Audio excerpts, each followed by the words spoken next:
All right, folks, here's a fun matrix that you could start to thinking about improving your life as a soccer player, right? So I call it the money time matrix because some people, right, they got either no time, or lots of time. Some people got no money or lots of money, and then combinations of those two can kind of help you determine how you want to spend it most effectively, and almost certain little mindset tweaks, certain little tweaking your time and your money, or some things to think about when you have either low money, right? So this is low, high, then we have low, high. Money's first, so we'll call this cash, then we'll call this time, right? Time. Okay, so money time matrix, right? So let's say, can you see that? Okay, let's say you got low cash and you got low time. What's the best way? What are some things you want to do to take your game to the next level? Well, let's talk about, right, we'll keep budget in mind, and then let's think about the things that you're already doing, right? So you're already showering, let's assume that you take showers or baths. So you could start your day, right, if you got low money, low time, instead of taking a normal shower to start your day, you could take a cold shower. So that's an easy thing to do. You could learn cold showers, right? And I took one this morning, so I'm not just talking about it, I'm doing it. And this really just changes, this one really changes your physiology, gets you juiced up for the day. You know, this is something that would have been helpful for me in college, even in high school. You know, I could have started taking cold showers just to jump start the day, and really get your energy flowing, get yourself in a good state, a good mental state. Even a calmness. I feel very calm after I take a cold shower. So I feel like this is something that, you know, could really help you if you got low money, low time. Another thing, how to breathe. Dr. Vranich, I talk about her a lot, how to breathe. And this one's life-changing. Think about how many times you breathe in a day, right? You could go a couple days without food or water. I think it's 3 hours without shelter in a treacherous environment, and then maybe 3 minutes you can go without breath. So that kind of talks about, right, you need, if you're a soccer player watching this and you haven't checked out her video, How to Breathe by Dr. Vranich, I think it's a very smart decision to do. Even if you have been taught some technical breath training, I think you should definitely check it out. I think this one's a game changer. It's changed my life, helped me slow down a little bit, so I think this one's huge. What else? Low money, low time. Power posing, Amy Cuddy. Power posing, right? You could do this, bust this out. I would do this in the bathroom before big economics exams. You could do this before a PK, before a free kick. Amy Cuddy.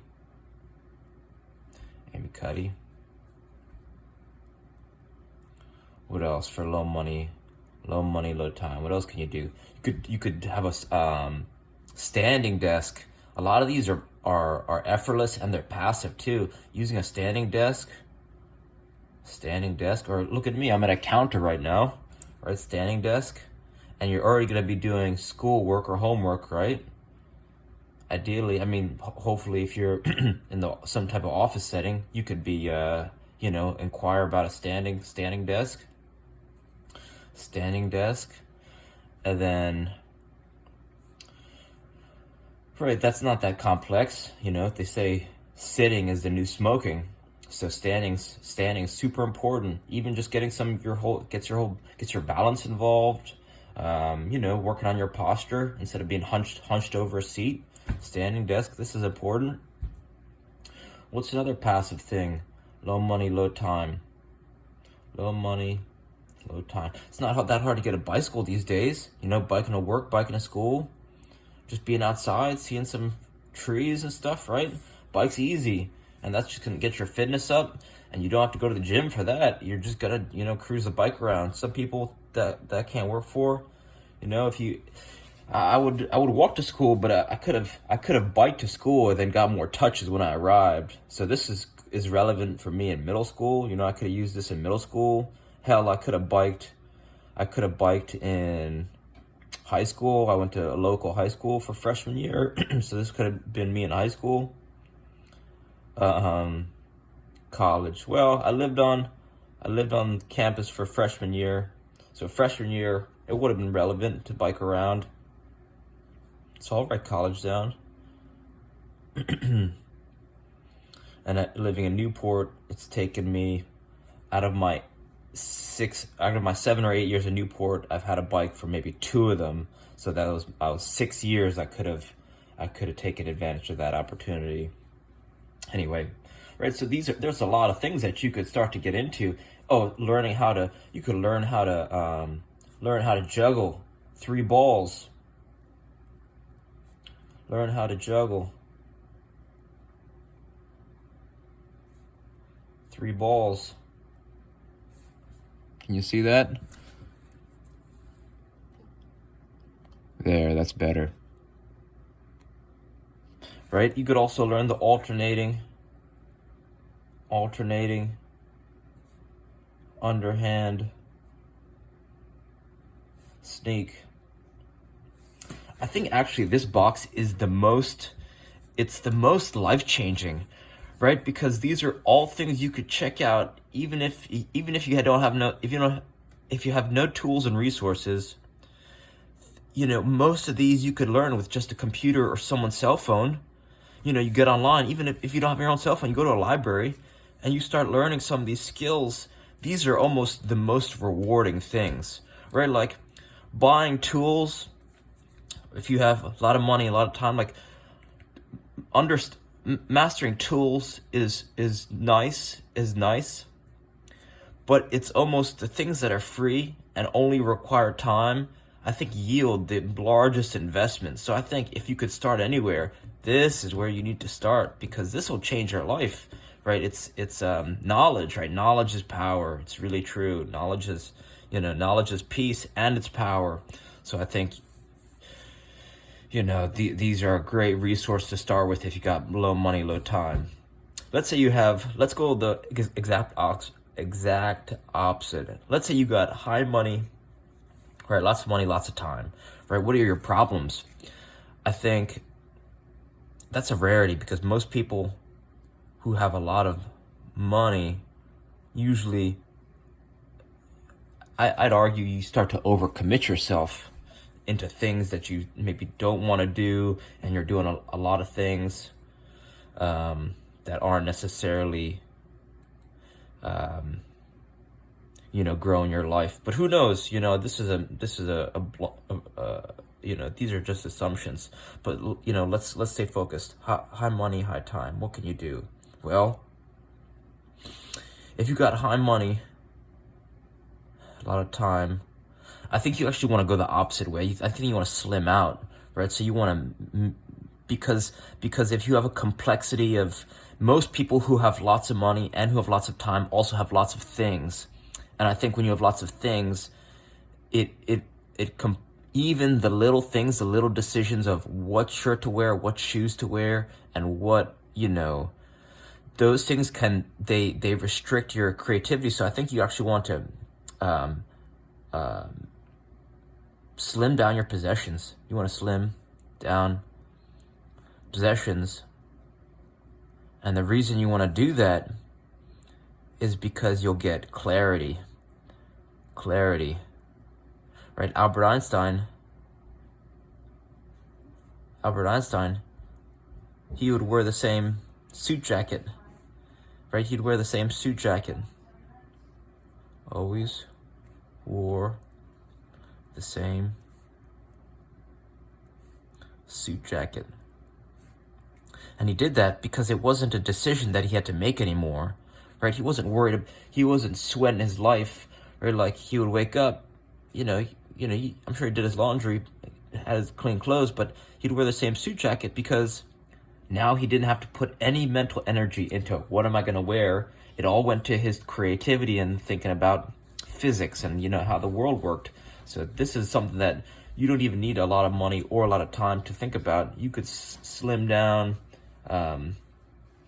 You could start to remove decisions in ways that don't grow your life, so that you could grow it in other ways. You see all these posts. I see all these posts with these kids with all these cleats, and they're wasting their time thinking about, looking so good in cleats. Have one pair that you always wear, and then maybe a backup.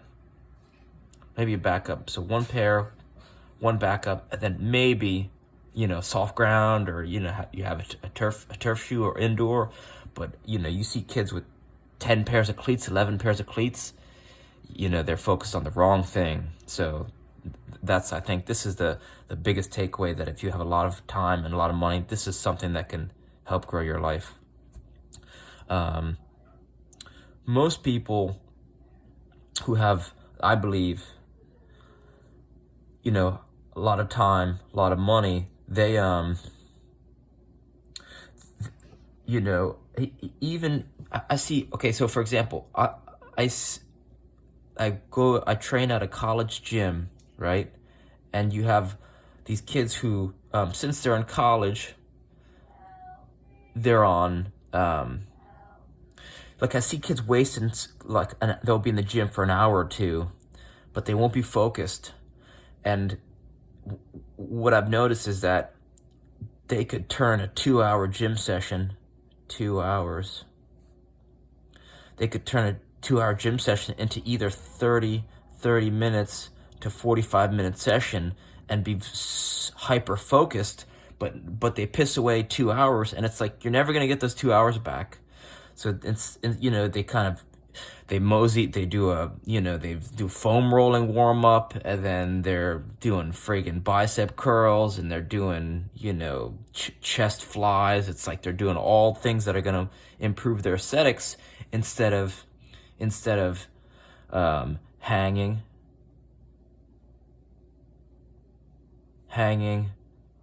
reversing on a knee pain, ROKP, right? That's Ben Patrick.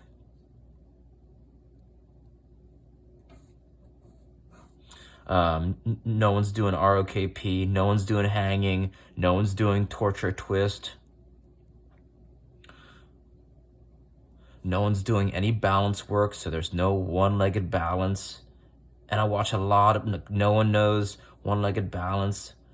Even when they're stretching, it's like at every level there's fatal flaws. No one knows how to do Dick Hartzell stretches, Dick Hartzell band routine. So, right, if you got a lot of money, you got a lot of time, even time to piss away, I wouldn't, right? You don't want to spend 2 hours that could take you 30 minutes, and this thing is going to spiral you up instead of, hypertrophy workouts. Then that's what I see. That's literally what I see all day when I'm at this college gym. All aesthetic workouts that are going to focus on getting you bulky and make you slow and encourage, knee injuries instead of spinal decompression, rehab, core strength, balance and proprioception, and strengthening tendons and ligaments, right? So this is the stuff that, if you got a lot of money, you got time, this is the stuff that you should be in the gym, banging out, and then right into, skills development, right? Just a daily, the daily ritual of growing your game and your life. Okay, so now let's do. You got a lot of time, but you don't got that much money for whatever reason. Your budget isn't strong. Well, let's fix that. Let's get you some more money. You want to read.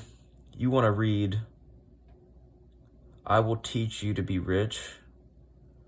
I Will Teach You to Be Rich. That's by Ramit Sethi. This book is a game changer.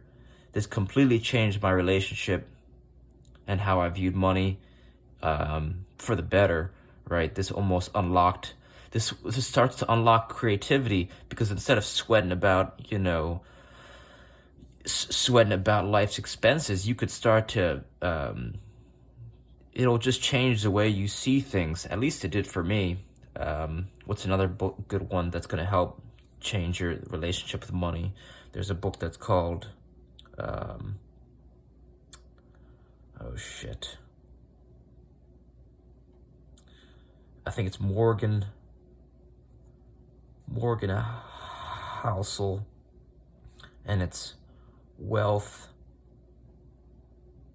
Oh, it's The Psychology of Money. The Psychology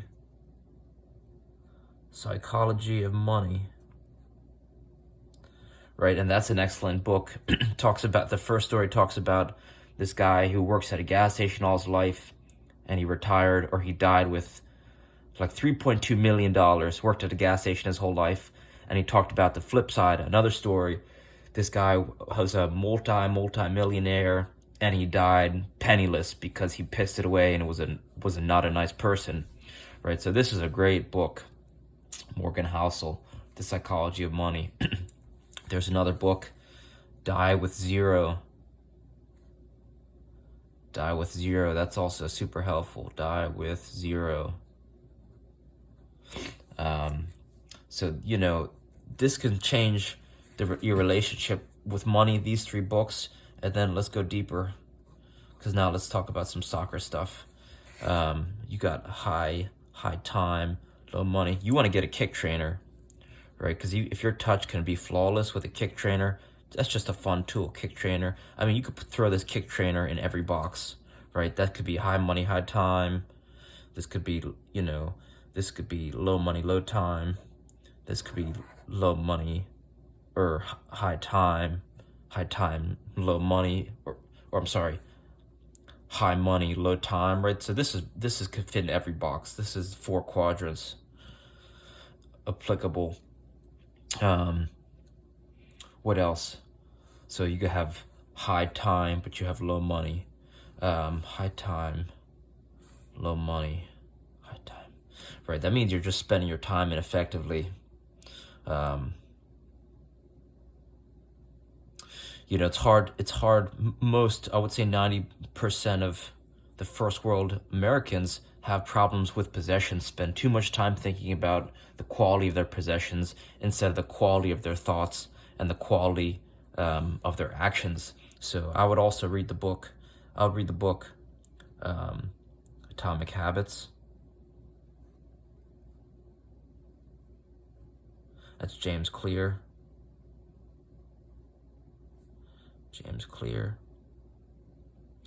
And then I'd read Effortless. Greg McKeown. Right, because there's something that's going on that's wrong. That if you're employed but also have a lot of time, unless you're designing your life where you're choosing a job. I mean, I'd argue that this is probably the best box that you could be in, right? If you have a lot of time, and even if you're low on money, you could live a beautiful life. You could live a beautiful life on $25,000 a year. If your spending is right, as long as you're spending less than you're earning. Because think about it. Think about a millionaire who you spend 1 million. Let's say you spend $1 million. Or I'm sorry, let's say you spend $1,100,000, but you only earned $1 million. That means you're negative $100,000 in debt, right? But let's say you earned $25,000 a year, but you only spent $23,000.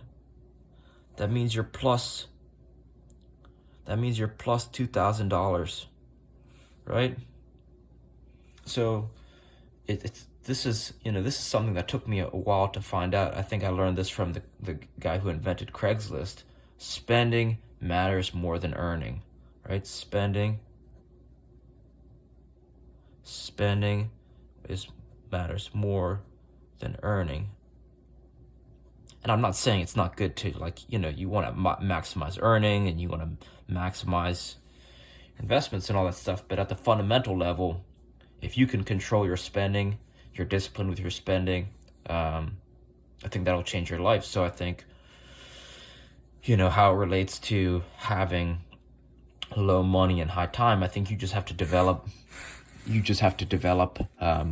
more effective either savings habits, spending habits, and I think these 3 books will really help, as well as some of these tools. Okay, now let's go. If you got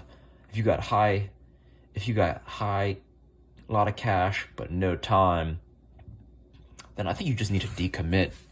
Right? You need to decommit to things that don't bring you true joy. Right? If your schedule is just too packed, right? So I could see who's got a lot of money but no time. Maybe you got your family's got a little bit of cash. You're in high school, you're in college. Even after you graduate, you got a lot of money. I would say you need to slim down as well, right? Because most people who've got a lot of money got a lot of possessions. Slim down. You want to slim down possessions. Slim down possessions. What else you need to do?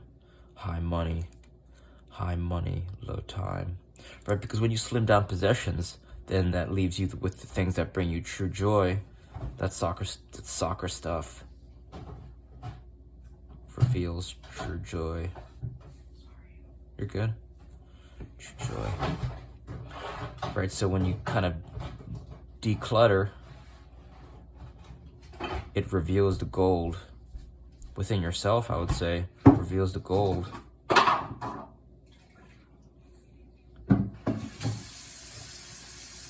Reveals the gold just in the things that bring you joy. So physical possessions.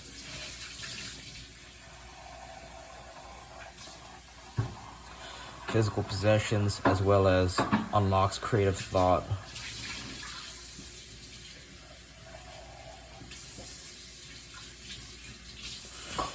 Right, and then with high money, low time, that's all it is. It's every decision should be if we're asking ourselves, should we do X or Y? If it's not a hell yeah, fuck no, exactly. It's a hell no. It's a hell no. So don't be afraid. You don't want to never be half pregnant. Oh my god. That's terrible. Never be half pregnant. You want to be either all in or all out. Never be half pregnant. Right, and that's a lot. And see, I think